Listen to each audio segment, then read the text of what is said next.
ભરૂચના ઝઘડિયાની બ્રિટાનિયા કંપનીના કર્મચારીઓની હડતાલ. કર્મચારીઓ સતત બીજા દિવસે પગાર મુદ્દે હડતાલ પર ઉતર્યા છે. કંપની અન્ય યુનિટ કરતા ઓછો પગાર ચૂકવતી હોવાના આક્ષેપો કરવામાં આવ્યા. પગારમાં નજીવો વધારો આપી કંપનીએ હડતાલ સમેટી લેવા માટે પ્રયાસો કર્યા.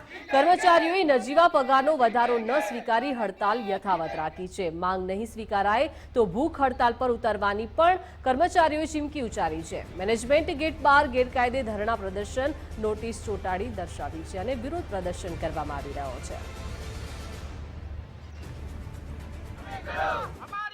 શરૂઆતમાં જ્યારે જોઈનિંગ કર્યું હતું ત્યારે અમારો પગાર 8,000 હતો અને આજે નોકરીના 12 વર્ષ થઈ ગયા છે, છતાં પણ અમારો પગાર 12 વર્ષ છે.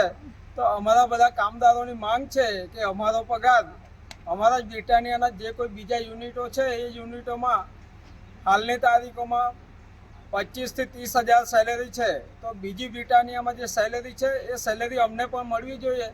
ત્યાંના કામદારો પણ બિસ્કિટ જ બનાવે છે અને અમે પણ બિસ્કિટ જ બનાવીએ છીએ. કે અમે 10 વર્ષથી એક લાઇનની 6 લાઇન કરી તો પણ આજે અમારો સેલેરી 12,000 કેમ? બીજી સંસ્થાઓની અંદર બ્રિટાનિયા કંપનીની અંદર બીજી જે બ્રાન્ચ છે ત્યાં આગળ સેલેરી સારામાં સારો છે, 30,000 થી 35,000 છે.